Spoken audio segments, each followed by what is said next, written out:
नमस्कार मित्रांनो, सरकारी नोकरीच्या मराठी यूट्यूब चॅनलवर आपले स्वागत आहे. आपण या चॅनलवर नवीन आहात तर या चॅनलला लाईक, शेअर आणि सबस्क्राईब करा, जेणेकरून नोकरीविषयक जाहिराती आपल्यापर्यंत तात्काळ पोहोचतील. तर चला सुरू करूया आजचा व्हिडिओ. एकात्मिक बाल विकास सेवा योजना ही केंद्र पुरस्कृत योजनेअंतर्गत अंगणवाडी मदतनीसांचे रिक्त पदे सरळ सेवेने भरण्याकरिता महिला उमेदवारांकडून वरीलप्रमाणे अर्ज नमूद पत्त्यावर मागणी करण्यात येत आहे. अंगणवाडी मदतनीस या मानधनी पदाच्या सरळ सेवा नियुक्तीसंदर्भात आवश्यक शैक्षणिक पात्रता तसेच इतर अटी व शर्ती आपण पुढील प्रमाणे पाहू.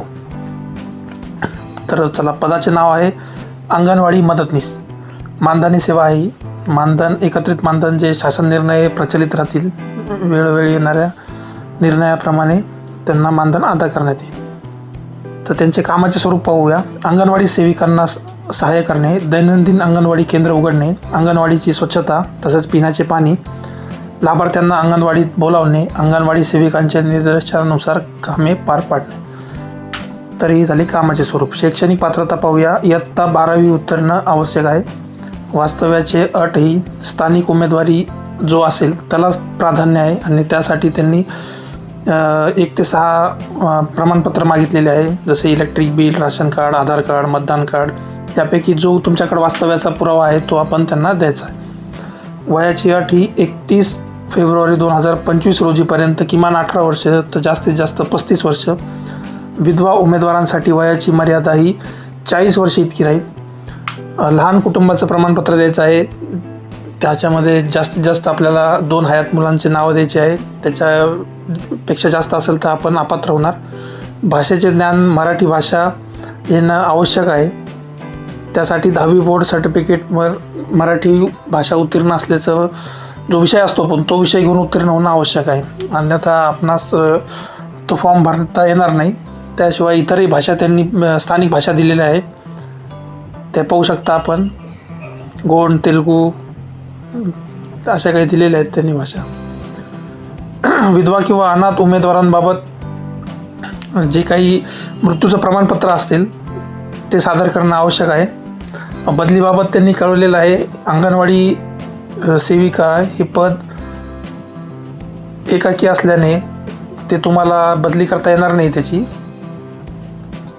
मागासवर्गीय उमेदवारांनी त्यांचे जातीचे जे प्रमाणपत्र आहेत ते सोबत जोडायचे आहे. अनुभवाचे प्रमाणपत्र असेल तेही जोडायचे आहे. जाहिरात स्वीकारण्याचा जो अंतिम कालावधी आहे तो 24 फेब्रुवारी 2025 कार्यालयीन वेळेत 12 ते 5 या वेळेतच जमा करायचा आहे. ऑनलाईन पेपर नाही आहे किंवा ऑनलाईन अर्ज सादर करायचा नाही आहे, ऑफलाईनच अर्ज सादर करायचा आहे. आणि जे काही भरतीबाबत जी काही त्यांची कारवाई असेल ती तिथं नोटीस बोर्डवर लावण्यात येईल कार्यालयाच्या. आणि अर्ज हा त्यांनी दिलेला जो स्टँडर्ड फॉर्मॅट आहे कार्यालयाचा, त्या फॉर्मॅटमध्येच अर्ज स्वच्छ अक्षरात भरायचा आहे.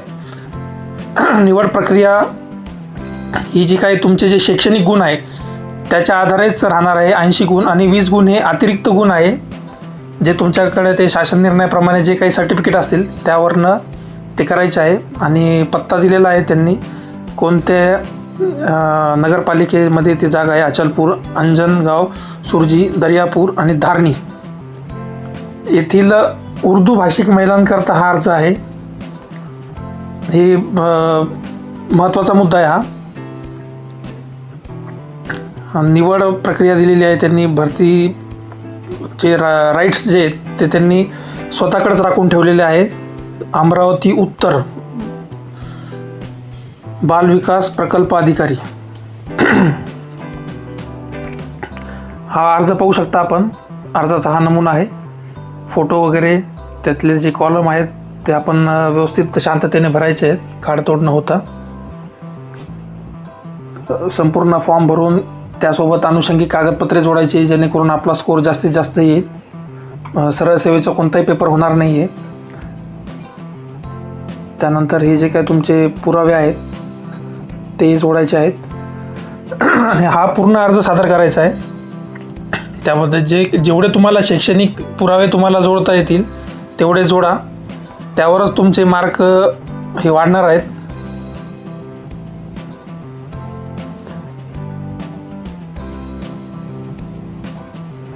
त्यानंतर छाननी अहवाल दिलेला आहे, जो काही आपण तो जोडणार आहोत अर्ज, त्याबद्दल जे सपोर्टिंग डॉक्युमेंट आहे त्यानुसार ही वर्गवारी आपण पाहूया थोडक्यात कशी दिलेली आहे त्यांनी गुण. 12वी जी मार्कशीट आहेत त्यातील मार्कानुसार आपल्याला जास्तीत जास्त 60 गुण मिळतील. जेवढे टक्के जास्त तसं त्यांचं ते स्टँडर्डनेस दिलेलं आहे, 60% आहे तो.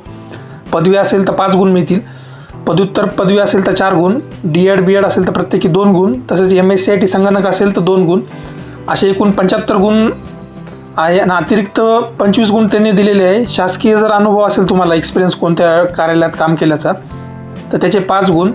कॅटेगरी असेल तुमच्याकडे तर त्याचे 10 गुण दिलेले आहे तुम्हाला त्या सर्टिफिकेटला.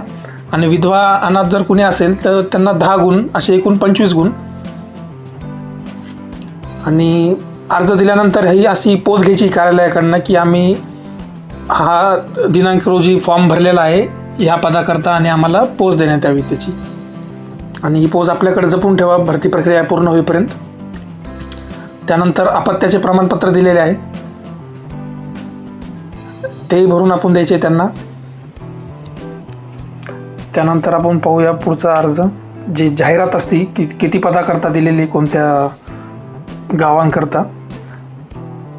अमरावती उत्तर भागाकरता आलेली ही जाहिरात फक्त उर्दू भाषिकांसाठी आहे. एकात्मिक बाल विकास अंतर्गत जी रिक्त पदे भरायची आहेत ती नगर परिषद अचलपूर, दर्यापूर, अंजनगाव सुरजी व धारणी येथील उर्दू भाषिकांनाच ज्यांना अर्ज भरायचा आहे तो. आणि पत्ता दिलेला आहे त्यांनी बालविकास प्रकल्प अधिकारी नागरी, अमरावती उत्तर, कोऑपरेटिव्ह विलास ई काळे यांची इमारत, रुक्मिणीनगर, अमरावती रोड, देवमाळी, परतवाडा. आणि त्यानंतर पाहूया आपण जागा कशा दिलेल्या आहेत. अचलपूरला 13 पदे आहेत, त्यानंतर परतवाडीला 2 पदे आहेत, तर अंजनगाव सुरजी येथे 9 पदे आहेत अंगणवाडी मदतनीसांची. दर्यापूर येथे 2 पदे आहेत. त्यानंतर धरणी येथे 1 पद आहे.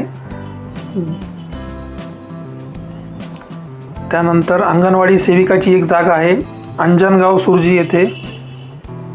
या पद्धतीने आपण पदांची रचना पाहू शकता. तर मित्रांनो, व्हिडिओ जास्तीत जास्त शेअर करा आणि आवडल्यास चॅनलला की लाईक, शेअर आणि सबस्क्राईब करा. धन्यवाद.